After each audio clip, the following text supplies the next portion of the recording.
గతంలో మనం చాలా సందర్భాలలో రాష్ట్ర ముఖ్యమంత్రిగా పనిచేసిన కల్వకుంట్ల చంద్రశేఖరరావు గారు చాలా దఫాలుగా చాలా స్పష్టంగా చెప్పారు. ఈ రాష్ట్రానికి సంబంధించి ఏం జరగబోతుంది, ఒకవేళ అధికార మార్పిడి అనేది జరిగితే కొత్తగా వచ్చిన ముఖ్యమంత్రి ఏం చేయబోతారు, దానివల్ల మనం ఎలాంటి ఇబ్బందులు ఎదుర్కోవాల్సి వస్తుంది, దానివల్ల భవిష్యత్తు తరాలకు సంబంధించి ఏ విధంగా ఇబ్బంది పడతాం. ఈరోజు తెలంగాణ రాష్ట్రంలో నాటి ముఖ్యమంత్రి కల్వకుంట్ల చంద్రశేఖరరావు చెప్పిన మాట నేడు రేవంత్ రెడ్డి ప్రభుత్వం చేస్తున్న తీరు చాలా స్పష్టంగా కూడా మ్యాచ్ అయిపోయింది. ఎందుకంటే ముందుగానే తెలంగాణ రాష్ట్రానికి సంబంధించిన భవిష్యత్తును ఆలోచించిండు రాష్ట్ర ముఖ్యమంత్రిగా పనిచేసిన కల్వకుంట్ల చంద్రశేఖరరావు. ఈరోజు రేవంత్ రెడ్డి గారి పరిపాలన చూస్తూ ఉంటే నిజంగా కూడా ఆనాడు చేసిన కేసీఆర్ వ్యాఖ్యలు నిజమే కదా, అనవసరంగా తప్పు చేశామంటూ కూడా ప్రజల నుంచి చాలా స్పష్టమైన అంశం వినబడుతుంది. అయితే ఈరోజు ముఖ్యమంత్రి గారికి సంబంధించిన వ్యాఖ్యలకు అలనాటి ముఖ్యమంత్రికి సంబంధించి ఏం మాట్లాడిండో ఒక్కసారి మనం వినే ప్రయత్నం అయితే చేద్దాం. ఎందుకంటే అందరికీ తెలవాల్సిన విషయం ఇది. ఎవరినైనా కలవడానికి పోతే బ్యాంకర్లు దొంగలను చూసినట్టు చూస్తున్నారు తెలంగాణ రాష్ట్ర ప్రతినిధులను. ఎవరు ఢిల్లీకి పోతే అపాయింట్మెంట్ కూడా ఇస్తలేడు, వీడు వస్తే చెప్పులు కూడా ఎత్తుకుపోతాడేమో అన్నట్టుగా ఆ పరిస్థితి ఉంది దేశం ముందల. అప్పు పుడితే నేను కూడా ఏదో ఒకటి చేసి తెచ్చిచ్చేటను, అప్పు పుట్టట్లేదు, ఎవరు బజార్లో నమ్మడం లేదు. స్వీయ నియంత్రణనే దీనికి పరిష్కారము. ఎట్లున్నదంటే కాంగ్రెస్ వాళ్ళు చెప్పింది, ఒక ఊళ్ళే మొలక నాట్లేసే టైం వస్తే అలుకుడు చేస్తాడు, బడ్డాలుతాడు. మొలకకి అలుకుడు చేస్తాం కదా, తుకాలు పోయామా పెద్ద మొగోడని కూడా పిలిచిరాడు. మొగోడని మొలకాల్చడానికి పిలిస్తే ఎలక పిల్లని చూసి ఎల్లంకర పడ్డాడు. ఇక మా అంత సిపాయి లేరు, నేను తెచ్చే ఇస్తాం, 6 సందమామలు పెడతాం, 7 సూర్యులు పెడతాం అని నమ్మబలికి ప్రజలను దగా చేసి మంచిగా తెలంగాణ నాగం పట్టించి ఓట్లు వేయించుకొని ప్రజలను మోసం చేసిండ్రు, దగా చేసిండ్రు. ఈ మాట నిజం, మీ అందరికి తెలుసు. ఇవాళ ఏం మాట్లాడతారు, మమ్మల్ని ఎవరు నమ్ముతలేడు, మాకు అప్పు పుడతలేదు, యాడికెళ్ళి తెచ్చియాలి అని ఇప్పుడు మాట్లాడుతున్నాం. ఇవాళ అర్హులైన అందరికీ 4,000 రూపాయల పెన్షన్ ఇస్తామని చెబుతున్నాము. అక్కడి సూర్యుడు ఇక్కడ మొలిసిన 4,000 రూపాయల పెన్షన్ ఇచ్చి తీర్థము. రాష్ట్ర ఆదాయము పెరిగింది. పెరిగిన ఆదాయాన్ని పేదలకు పంచిపెట్టడమే, సంక్షేమాన్ని పేదలకు చేర్చడమే కాంగ్రెస్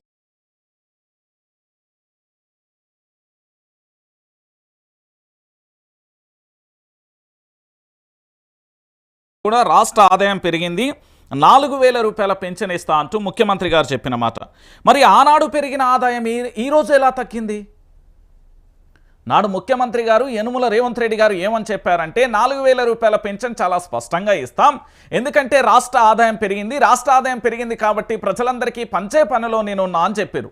ఈరోజు ముఖ్యమంత్రి ఏం చెప్తున్నాడు, ఎక్కడ అప్పు ఉడతలేదు, అప్పు జోలికి వెళ్తే తీవ్ర స్థాయిలో ఇబ్బందులు పడుతుండు, మనల్ని ఎవ్వడు నమ్మట్లేదు, నమ్మే అవకాశం కూడా లేదు, ఎక్కడికక్కడ పూర్తి స్థాయిలో కూడా వీడి చెప్పులను కూడా దొంగతనం చేసుకొని పోతాడా అనే కాడికి వచ్చింది అంటూ రాష్ట్ర ముఖ్యమంత్రి యనుమల రేవంత్ రెడ్డి గారు స్వయంగా తానే సభలో ప్రకటనలు చేస్తున్న పరిస్థితి కనబడుతుంది. మరి ఈరోజు ఆయన ఎందుకు స్పష్టంగా మాట్లాడుతున్నాడు అంటే, రాష్ట్రానికి సంబంధించిన పూర్తి స్థాయిలో గతంలో కూడా మనం చూసాం.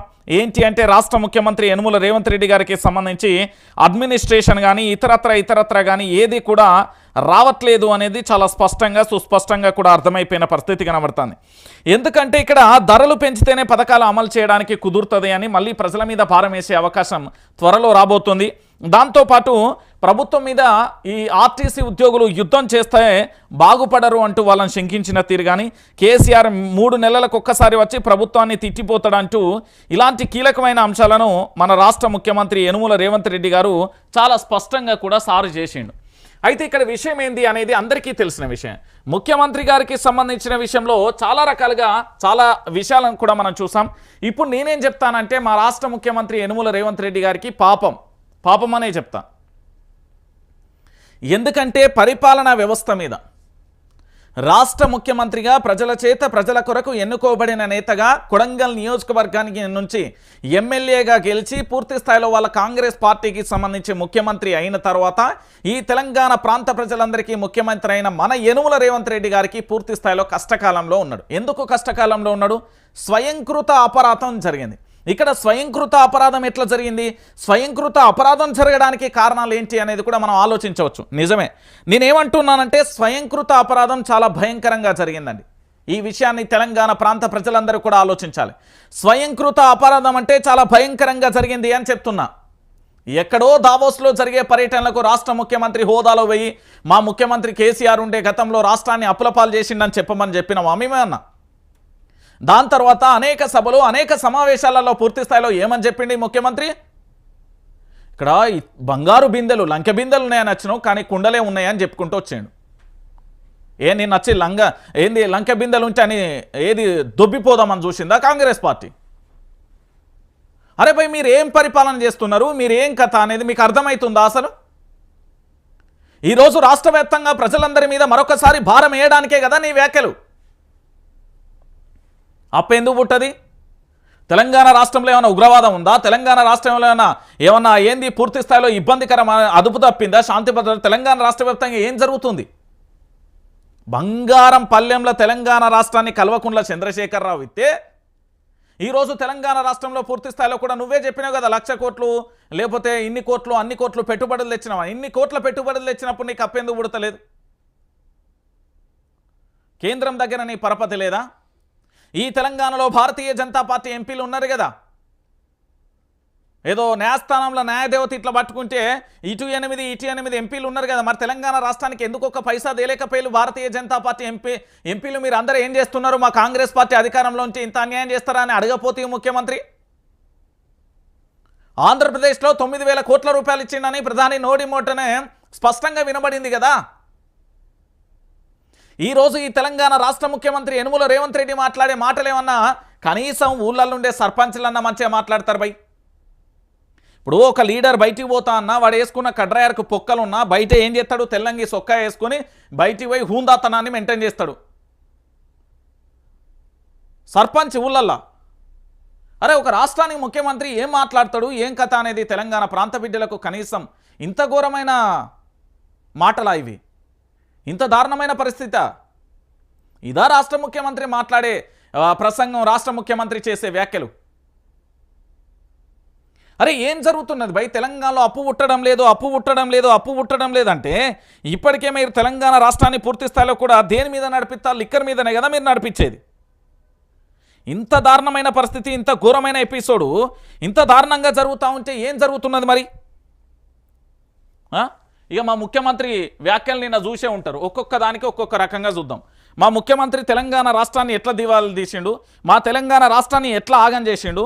ఎందుకు అంటే నిజంగా కూడా చాలామందికి కొన్ని విషయాలు తెలియయండి. నేను ఇక్కడ కొన్ని స్పష్టంగా చెప్పే ప్రయత్నం చేస్తా.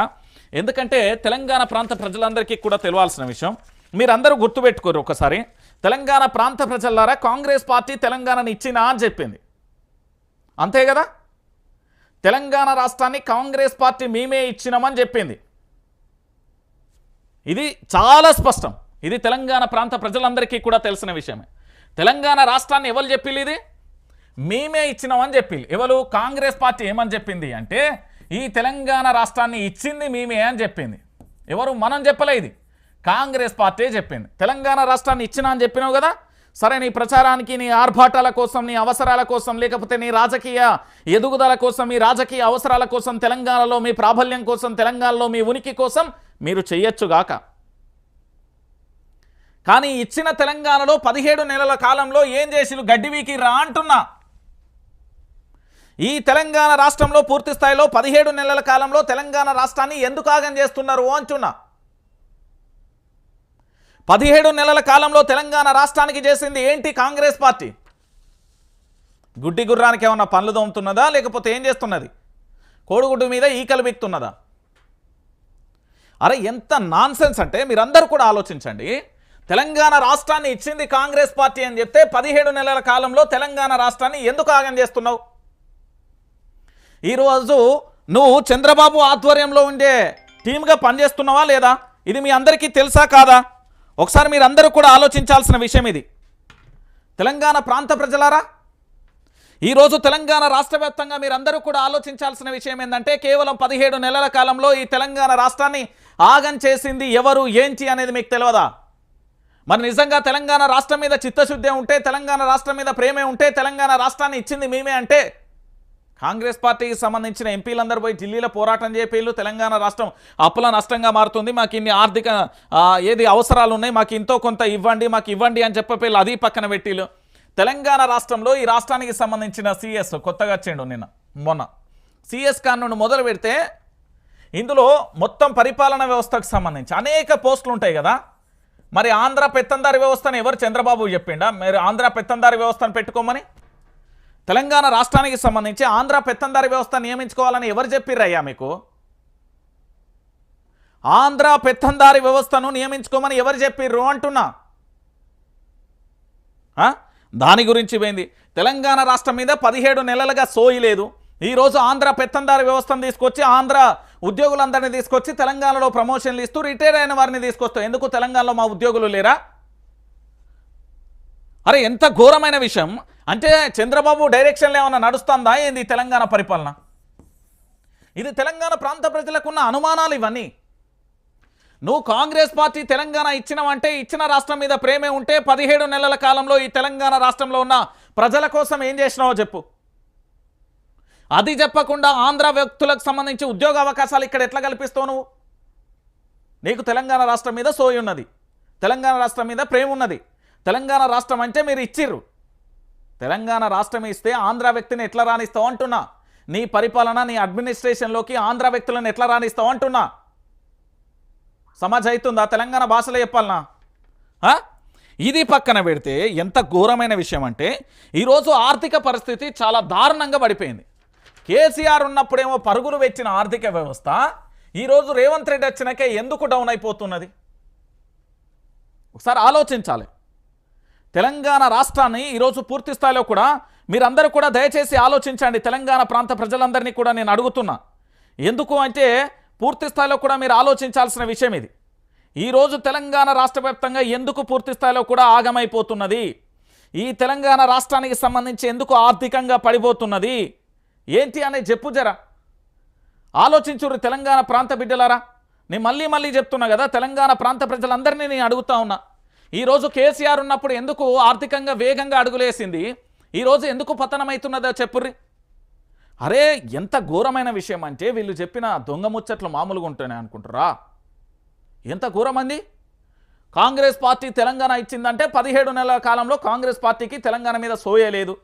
సోయింటే ఆంధ్రప్రదేశ్కు సంబంధించిన వ్యక్తులను తీసుకొచ్చి ఏ విధంగా వాళ్ళ అడ్మినిస్ట్రేషన్ పరిపాలన విభాగంలో వాళ్ళను కూర్చోబెడతారండి? నాకు అర్థం కాదు. ఈ విషయాన్ని మనం పక్కన పెడితే ఈరోజు ఆర్థికంగా మనం కొలాప్స్ అయినాం. ఎట్లా కొలాప్స్ అయినాం ఒకసారి మనం లెక్కలేద్దాం. ఎందుకంటే ఎన్నెన్ని ఖర్చులు పెట్టిందో ఒకసారి మనం లెక్కలేద్దాం. ఇదేంది? అందాల మా ఊళ్ళే అక్క చెల్లెల్లే అనే వెనకట ఒక పాట ఉండే. ఇవాళ మా హైదరాబాద్లో అందాల పోటీలు. మీకు తెలుసో లేదో ఇవాళ హైదరాబాద్లో అందాల పోటీలు. రాష్ట్రంలో అందాల పోటీల ఏర్పాట్ల కోసమని ప్రభుత్వం పెడుతున్న ఖర్చు లెక్క దాదాపుగా 200 కోట్లు. మా తెలంగాణ మీద సోయున్నదని చెప్పే ప్రతి ఒక్క నాయకుడికి, కాంగ్రెస్ నాయకుడికి, ప్రతి ఒక్కడికి కూడా ఛాలెంజ్ ఇది.